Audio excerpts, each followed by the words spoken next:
want is such a strong phrase. It sounds like you are demanding something from somebody in English, and it is not the best way to ask for requests in English. You need to stop saying I want and use better advanced English phrases to improve your communication skills. In this video lesson, you will learn other phrases to express I want in English so that you are not demanding, people don't misunderstand you, and you get exactly what it is you want in English. Now guys, if this is the first time you're here on my YouTube channel, welcome. My name's Adriana from EnglishTeacherAdriana.com. I help English learners improve their English, boost their confidence to finally speak English confidently. If you'd like to drastically improve your confidence speaking in English, make sure to follow the next 2 steps. First of all, subscribe to my YouTube channel, turn on notifications so that you know to get that bell when I post my next video lesson here to help you improve your confidence speaking in English. 2,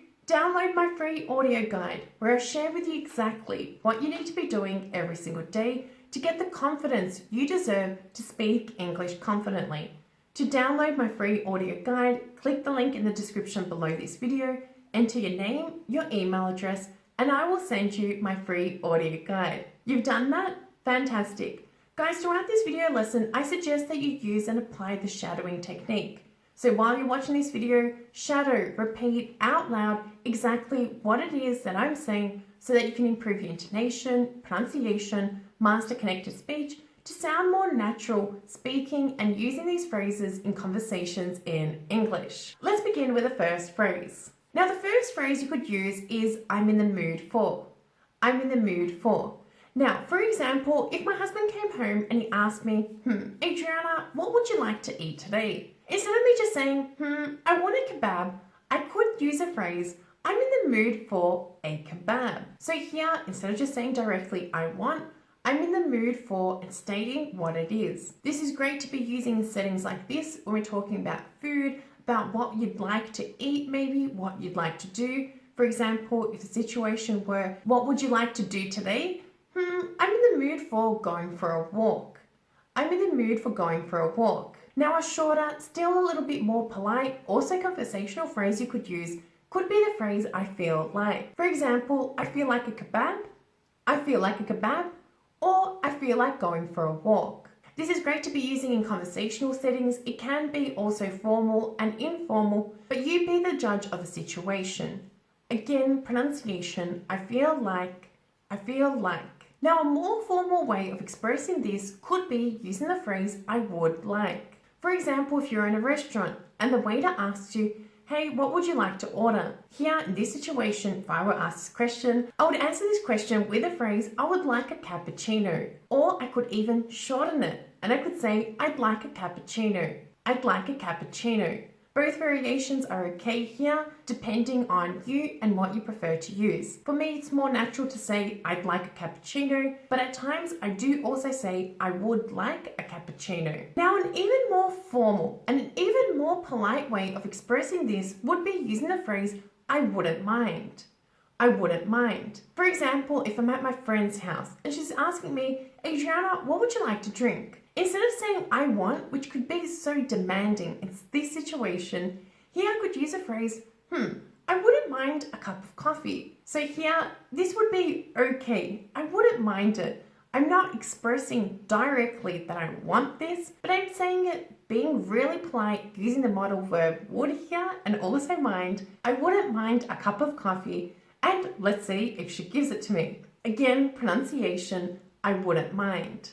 I wouldn't mind. Now another similar phrase to I wouldn't mind is also the phrase I would appreciate. I would appreciate. This is a great phrase to be using in a work setting. So for example, if you're asking maybe a favor or you need something from a colleague, instead of just saying I want, which can be so direct and so demanding, by using the phrase I would appreciate your help. For example, if you're asking for help, instead of saying to your colleague, I want your help, this can be so demanding to native English speakers, use the phrase, I would appreciate your help. And this way, the person that you're speaking with, they'll be more happy to help you because you've used the word appreciate. So you respect, you want this, and you acknowledge that it takes their time and effort. Again, pronunciation, I would appreciate and state what you want. For example, I would appreciate your help. Now, an even more formal and also an even more polite way of expressing this could be using the phrase, sorry to bother you, but could I have? Now, looking back at the previous example, when I want to ask a colleague for help, if I use the phrase, sorry to bother you, but could I please have a moment of your time? Here I'm being very polite. I'm being respectful of their time, and I'm asking in a nice way. I'm not saying I want your time, I want your help. By expressing sorry to bother you, so sorry for being a nuisance, you could use either variation, but could I have a moment of your time? Very polite, very formal way to ask for something from someone. Again, pronunciation, sorry to bother you, but could I have?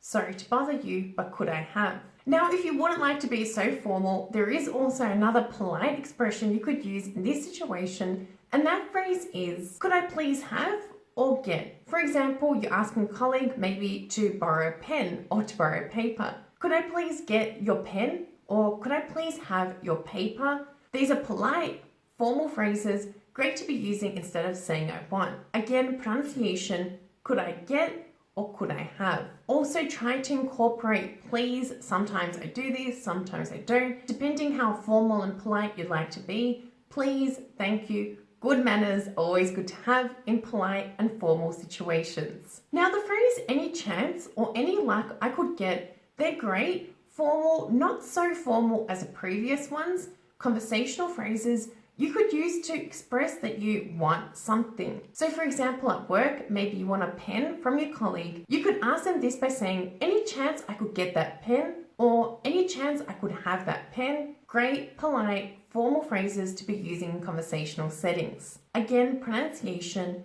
any chance I could get, or any chance I could have. Now you could also reword this and use the phrase, I don't suppose I could get, or I don't suppose I could have. Now these phrases are great to be using when you don't want to ask so directly and you want to sort of beat around the bush and see if that person will give you that thing or let you have that thing. So for example, if you don't know if your colleague Bob will give you the pen, say, hey Bob, any chance I could get that pen? And then if he says no, you haven't directly stated that, hey, I want that pen, and being so demanding says no, you haven't been rejected so hard. So if you are a little bit shy, great phrase to be using, any chance I could get or any chance I could have.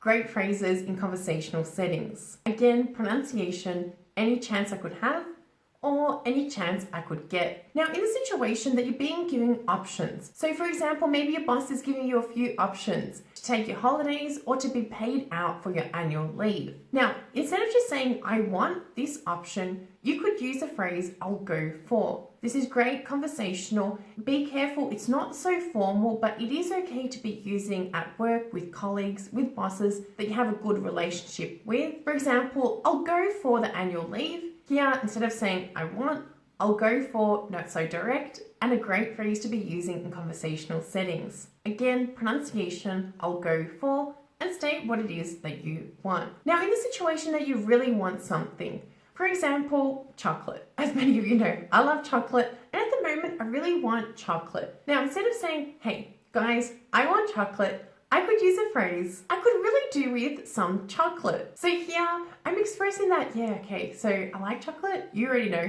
I want some chocolate, but here, I could really do with some chocolate, expresses that it would be really nice if I had chocolate. Unfortunately, I don't. Careful with the pronunciation of this one here, I could really do with and state what it is that you want. For example, I could really do with some chocolate. Now, a really informal way I could express that I want chocolate now is with the phrase, I'm craving. So if I really want something, I'm longing for it, I'm desiring it. So I could use the phrase, I'm craving chocolate to express this. Again, pronunciation, I'm craving.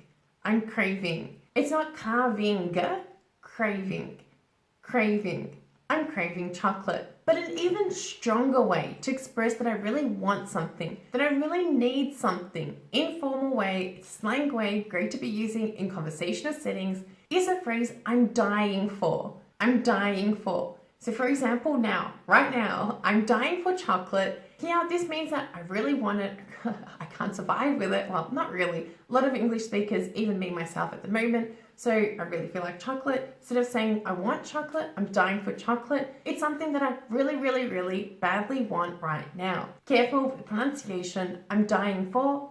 I'm dying for. Remember guys, that practice makes perfect. Make sure to watch this video lesson a few times. Use and apply the shadowing technique to improve your pronunciation, intonation, to master connected speech, to help you speak more confidently using these new phrases we've gone through this video lesson. Let's take this one step further now by completing this small homework task. While you're watching this video for the second time, make sure to choose 5 new phrases you've learned in this video lesson and to use them in example sentences related to you. Create sentences using those 5 new phrases. Leave them in the comments below this video, and if you're really struggling to create sentences, make sure to read other example sentences from other students so that you can get ideas and see how to better use these phrases naturally when communicating in English. Remember guys, if you found this video lesson useful, make sure to let me know by smashing that like button. Like this video and also subscribe to my YouTube channel, turn on notifications so that you get notified, get that bell when I post my next video lesson here to help you improve your confidence speaking in English. If you'd like more lessons, more practice, continue learning by watching these 2 videos here. Thank you guys for watching, thank you for being here, and I look forward to seeing you in my next lesson. Bye for now.